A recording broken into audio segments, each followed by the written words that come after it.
Je sens que la vue de ces images titille la nostalgie de plus d'un. Aujourd'hui on déterre un mort puisqu'on va parler de Skylanders Spyro's Adventure. Tous les jeunes qui étaient au collège dans les années 2010 connaissent les Skylanders. Faut dire que la vague de succès du jouet vidéo déclenchée par Skylanders a très clairement dépassé tous les scores, les figurines s'invitant même dans les cours de récré. Et oui, dans Skylanders, quand on place une figurine sur le portail, le personnage qui y est représenté apparaît alors dans le jeu. Une façon de jouer qui fait appel au jouet vidéo, mélange entre le jouet et le jeu vidéo, vous aurez compris. Le sexe! Si le jeu n'invente pas le concept de jouet vidéo, il se l'approprie et le démocratise. Je pense que pas mal d'entre nous se rappellent des rayons entiers remplis de ces figurines, ce qui nous amène à cette question. Pourquoi il y a Spyro dans le jeu ? Alors, ce n'est pas ce à quoi je pensais et ça n'a pas de lien avec mon dialecte précédemment établi, mais c'est une bonne question. À la base, prévu pour être un jeu Spyro, le projet a évolué au fil du temps, écartant progressivement le dragon violet du projet, aboutissant à un jeu neuf et une nouvelle franchise. Le personnage de Spyro sera cependant conservé mais va changer de tête afin de correspondre au style artistique et visuel du jeu. Son nom sera ajouté au titre et sa figurine disponible dans le pack de démarrage du jeu pour surfer sur la renommée de ce cher dragon. Il est important de préciser qu'on retrouve aussi un autre personnage des jeux Spyro adapté en figurine, Cinder, mais nous y reviendrons un peu plus tard. Non. Bref, c'est bien beau, mais il est temps de voir ce qu'est concrètement ce Skylanders Spyro's Adventure. Skylanders se présente comme un jeu en vue de dessus, oui, mes termes sont très techniques, dans lequel on arpente des niveaux accessibles via un hub central, le tout en tabassant des ennemis, en cherchant des trésors et en résolvant des énigmes. Alors, on va s'entendre sur le terme énigme, car celles-ci sont si complexes que même Titouan qui fait de la pâte à modeler et qui joue avec son caca à la maternelle peut les résoudre. Là par exemple, je dois trouver un moyen de passer.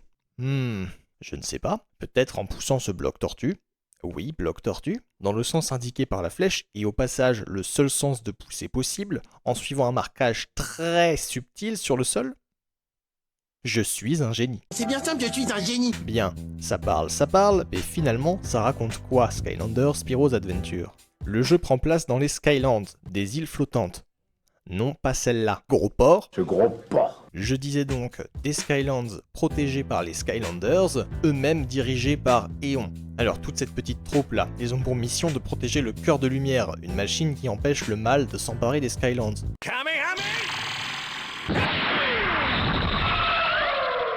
Tout ça, c'est sans compter le méchant le plus charismatique de tous les temps, Chaos.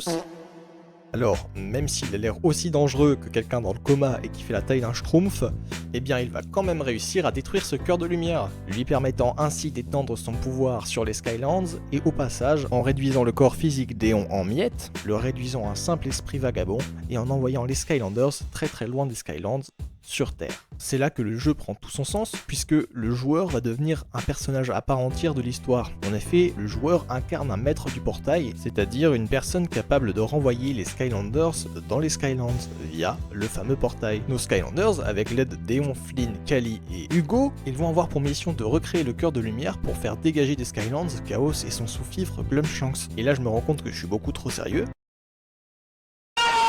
Voilà, c'était gratuit, merci. Maintenant qu'on peut reprendre, c'est vraiment une super idée d'inclure le joueur à l'histoire puisque ça permet de rendre les figurines cohérentes avec l'univers et ne les relègue pas à un simple accessoire mercantile. D'ailleurs, c'est bien d'amener l'aspect financier sur le plateau parce que c'est le sujet suivant, je suis vraiment un génie. S'auto-sucer la bite.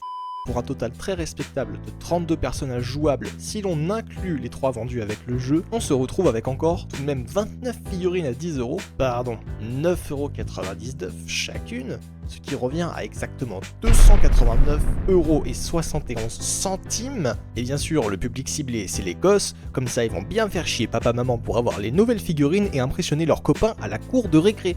Ce que je n'ai pas précisé encore, c'est qu'en plus, dans les différents niveaux, vous pourrez croiser des portes de différents éléments qui ne se déverrouillent qu'avec un Skylanders de l'élément correspondant, vous obligeant donc à acheter au moins un Skylanders de l'élément correspondant pour la déverrouiller. Comme le jeu compte 8 éléments qui sont la magie, la tech, les morts vivants, la vie, le feu, l'eau, la terre et l'air, en soustrayant les éléments débloqués avec les 3 personnages inclus de base, il vous faudra donc à minima acheter 5 autres Skylanders et donc dépenser 50€ de plus si vous voulez explorer l'intégralité des niveaux. Ce qui fait donc un total de 50€ pour le jeu, plus 50€ de Skylanders en plus, merci. Qui est vraiment un assez gros rat pour faire ça, franchement.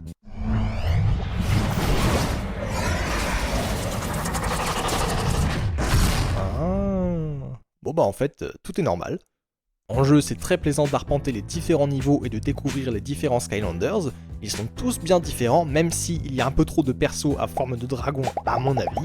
Sinon, ils ont tous un design bien à eux, sauf les dragons. Et il faut bien avouer qu'il y en a certains qui sont vachement réussis et bien classe. Même si bon, il y a aussi quelques ratés. C'est quoi ce truc? C'est moche. Venu de la mer? Frostybat, qui peut te... Personnellement, mes petits préférés à moi, c'est Stealth Elf et Trigger Happy. On a la rapidité et l'efficacité. Et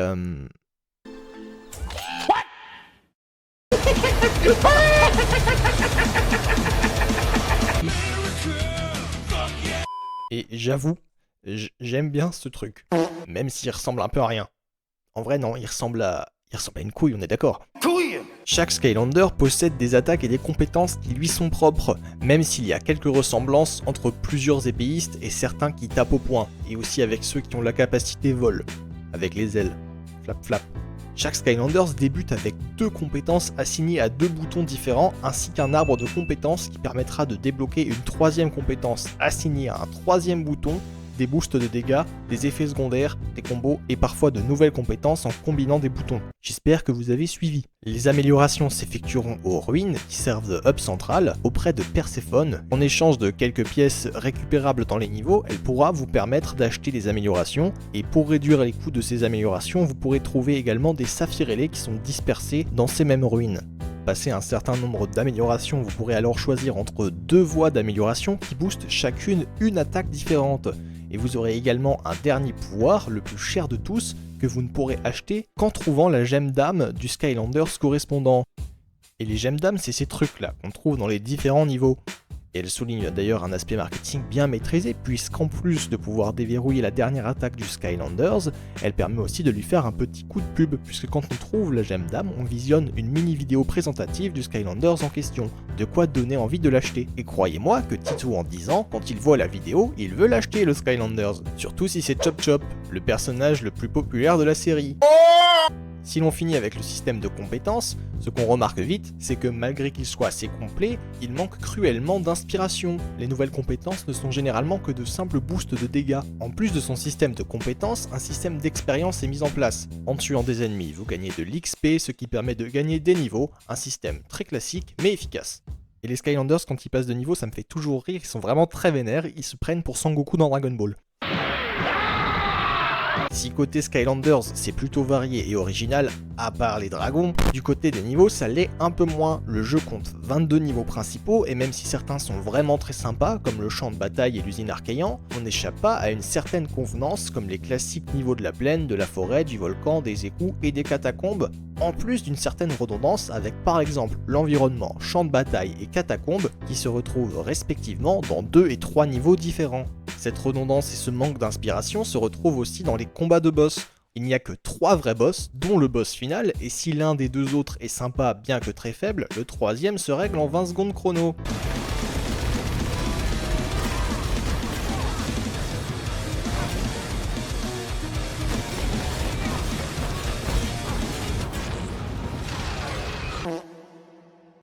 Et j'ai bien dit 3 vrais boss, car au sein des différents niveaux, vous pourrez rencontrer Chaos, qui invoquera divers clones maléfiques de vos Skylanders. Difficile de considérer ça comme de vrais boss puisqu'ils sont individuellement faibles et ne sont que des redites et de la pub déguisée pour acheter d'autres figurines. Et ces affrontements contre les sbires de Chaos, on les retrouve 4 fois dans le jeu et pendant le combat du boss final. J'aurais préféré avoir de vrais boss quitte à choisir. Enfin bon, le point positif dans tout ça, c'est qu'on voit Chaos, ou du moins son hologramme, qui correspond autant à la réalité que les contes avec des photos de jeunes filles tenues en réalité par Bernard 53 ans.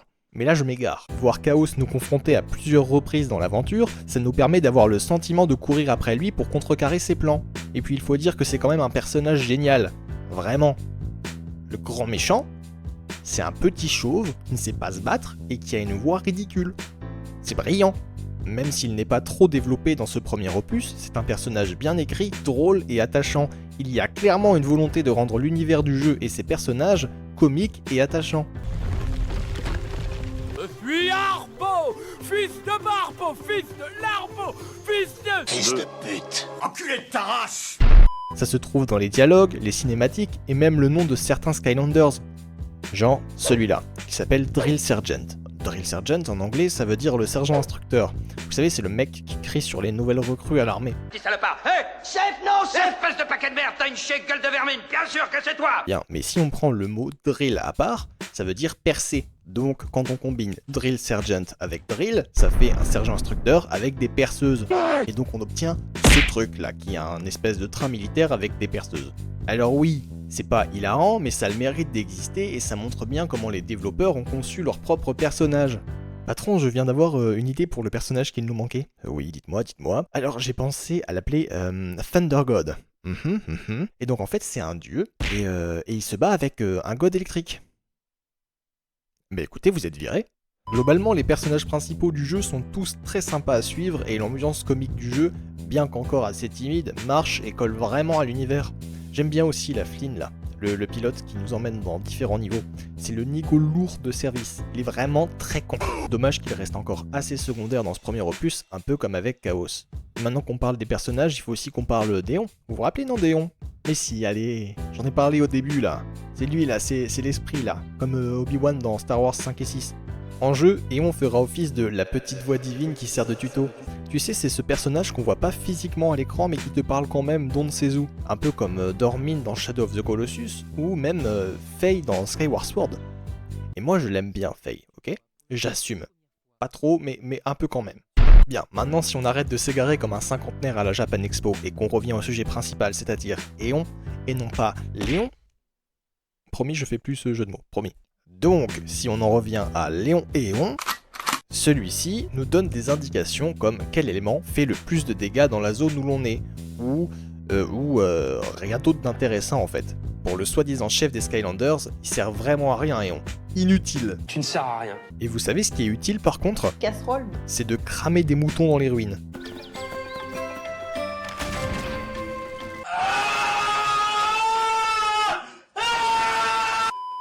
Ouais non, en vrai je sais pas pourquoi on peut faire ça, c'est les développeurs, ils ont un délire avec les moutons, on peut les torturer, littéralement c'est le mot qui convient je pense. En vrai ce qui est utile c'est d'avoir un Skylander qui peut voler.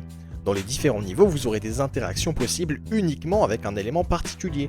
Les Skylanders terre peuvent casser la roche, les Skylanders feu peuvent marcher sur la lave, les Skylanders eau peuvent nager dans l'eau, et croyez-moi il y en a souvent de l'eau donc c'est vachement pratique, et dans le cas des Skylanders ailés, ils peuvent aller sur l'eau, donc tout ça, même si dans l'idée c'est plutôt cool et ça rend l'univers plutôt cohérent, en jeu ça forge juste une inégalité entre les éléments et les différents personnages. L'élément tech, par exemple, n'a aucune interaction liée à son élément. C'est vraiment con puisqu'en jeu, ça vous donne juste envie de jouer uniquement des Skylanders de l'eau ou un Skylanders ailé. C'est un peu embêtant quand le but est de s'amuser avec un maximum de personnages différents. Si on s'attarde maintenant sur la durée de vie, en prenant votre temps, vous en aurez pour une petite dizaine d'heures, même s'il est possible de speedrunner le jeu avec certains personnages. Pour ceux qui aiment torcher les jeux à 100%, vous aurez de quoi faire, puisqu'il vous faudra trouver tous les objets cachés dans les niveaux, tous les coffres, toutes les gemmes d'âme, toutes les tablettes qui nous apprennent des choses sur l'univers, et tous les trésors légendaires. Alors je suis peut-être un énorme con, mais j'ai jamais compris à quoi ça servait. Il y en a juste un que je trouve très drôle, voilà, le voici. Et tout trouver dans chaque niveau, ça peut être compliqué. Les développeurs ont bien caché les différents objets. Par exemple ici, il y a une plateforme de l'autre côté qui abrite un trésor légendaire. Et pour y aller, il faut placer un Skylanders de la vie pour qu'un pont en liane apparaisse. Merci le jeu, je sais pas comment j'étais censé deviner ça, mais ouais, c'est ça qu'il faut faire. Donc bon, à moins de passer par hasard avec un Skylanders de vie juste devant, vous ne trouverez pas comment passer. Et pour ceux qui veulent aller encore plus loin dans le jeu, vous aurez la possibilité de faire divers défis d'arène d'affrontement entre joueurs. Ainsi que 32 défis héroïques, de sorte de courtes missions à challenge, qui se débloquent une par Skylanders, 32 missions pour 32 Skylanders, crash ta thune. Ceci dit, le mieux, si vous voulez continuer l'aventure, c'est de faire les 4 niveaux bonus débloquables avec chacun un objet d'aventure. Mon préféré à moi, c'est le niveau avec l'œil géant qui voit tout et qui surveille sa population. Heureusement qu'il me surveille pas moi, putain. Ce soir, branlette. Et là je me rends compte que dans tout ça j'ai toujours pas parlé des musiques du jeu et que vraiment mon script est aussi organisé que les maisons dans C'est du propre. Bref, les musiques, eh ben elles sont vraiment bien. Ah oui c'est profond, oui. Non, plus sérieusement, elles collent parfaitement au niveau et je pense que nombreux sont ceux qui vont se rappeler du thème principal composé par, mesdames et messieurs, Hans Zimmer. Oh là là, la nostalgie. Au final, qu'est-ce qu'on en retient de ce jeu ? Skylander Spyro's Adventure, c'est un jeu imparfait mais qui regorge d'idées. C'est un jeu qui a été un énorme phénomène et qui reste culte pour beaucoup de la génération à l'avoir connu. Ça n'est pas le meilleur de sa franchise, mais il a le mérite d'initier les joueurs à la base de la franchise et à son univers. Après, il ne faut pas oublier non plus que c'est un énorme coup marketing et que le but, c'est de se faire un maximum de thunes. C'est tout de même un jeu que je vous recommande. Si vous avez l'occasion de le trouver dans un vide-grenier avec quelques figurines, prenez-le, ça reste un chouette jeu. Si comme moi vous êtes habitué à jouer à différents types de jeux, celui-ci devrait vous plaire. Et je vous l'avais dit, je n'ai pas refait de jeu de mots.